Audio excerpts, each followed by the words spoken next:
Hey guys, so today what I want you guys to do is listen to some idea, listen to another way that we can solve a quadratic equation, and it's through something called completing the square.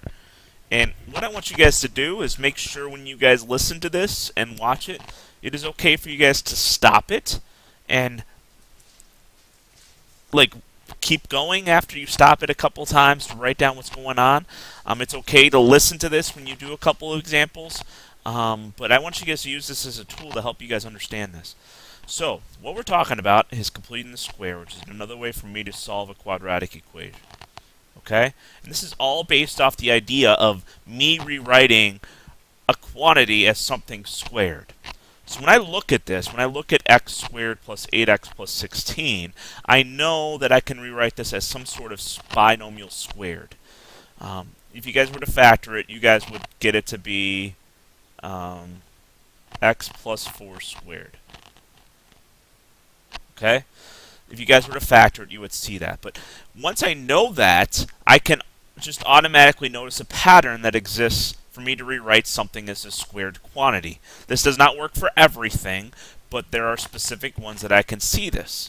And what I can see is that this quantity is this quantity divided by 2 squared. So whenever I want to rewrite this, rewrite a perfect square trinomial as some sort of binomial squared, all I have to do to rewrite that quantity is to take the middle term, which is b, over 2 squared. What that does is that becomes x plus 4 squared. Now if I look at this, I can do exactly the same thing. Like if I want to rewrite x squared minus 7x plus 12.25, that's kind of hard to factor because it has a decimal. But this is factorable because this is a perfect square trinomial. Okay? Now because this is a perfect square trinomial, I can factor this. Using this idea here, I can take the middle term, divide it by 2, and square it. So what I end up with is I end up with x minus 3.5 squared. So all I'm doing to rewrite this is taking the middle term, b, dividing by 2 and square it. So these, I want you guys to stop, try these two questions. When you're done, we're going to talk about these questions tomorrow in class, but I want you guys to try these, and then we'll talk about them tomorrow in class. But I want you guys to keep, once you're done with this, go on to the next, keep going. So now, what I want to do is I want to look at this. So it's asking me to find the value of c that makes the expression a perfect square trinomial. So if I keep on looking back, and if I were to look at this one right here, c is whatever this quantity is squared.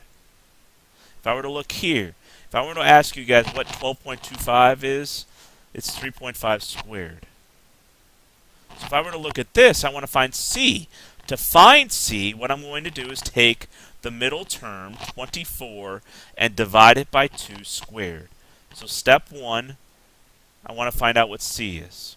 So what I'm going to do is take 24 divided by 2 squared. So c is 144. Okay? Because that's 12 squared. Okay? So now I know x squared plus 24x plus 144. To factor it, now we've just done this. To rewrite it, all I have to do is take, this is step 1, this is step 2, I'm going to take 24 over 2 squared. So that becomes x plus 12 squared. Let's look at another example. This one has a decimal. So how do I find out what c is? So step 1, to find out what c is, I'm going to take 5 divided by 2 and square it. So c is going to be 2.5 squared. So it looks like C is 6.25. So I have x squared plus 5x plus 6.25. So I have x squared plus 5x plus 6.25. To rewrite it, all I have to do is I take the middle term, divide by 2.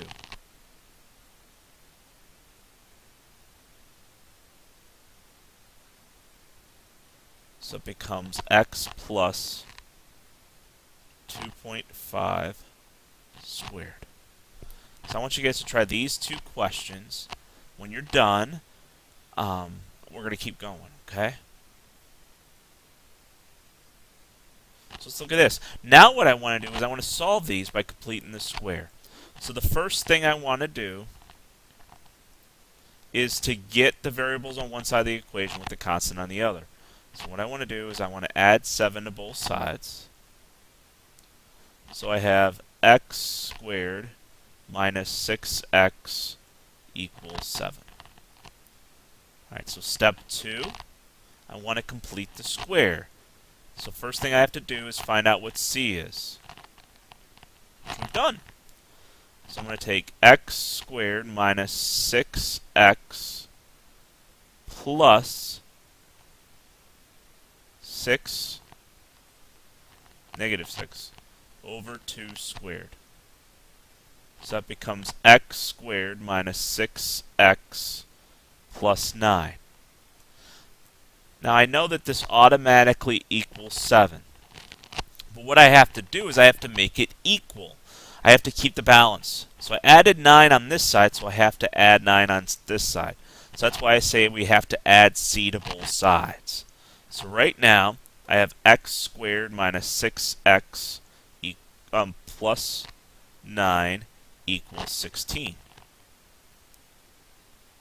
So this is where we're at. Now, I have to factor this side. So how do I do that?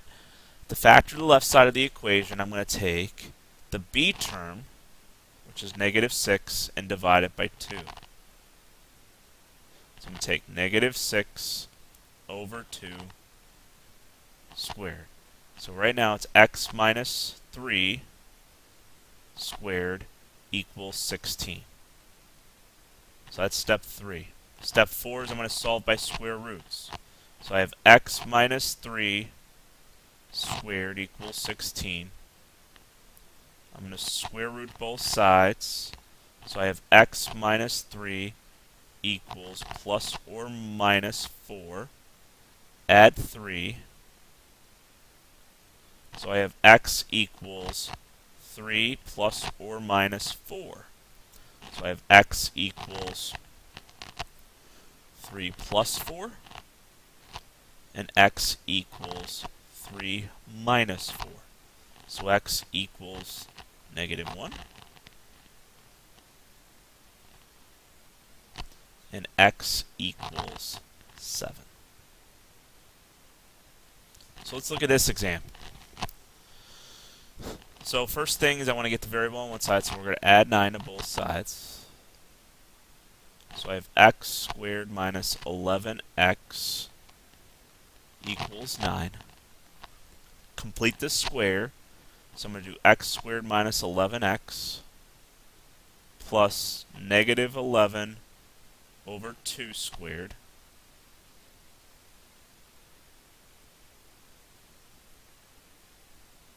Which is like 7.5625. And then I have to do that to both sides.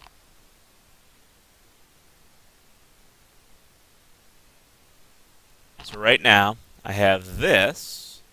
Then I add those two together. So I get 16.5625. Step 3, we have to factor it. So I'm going to take the middle term, divide by 2 squared.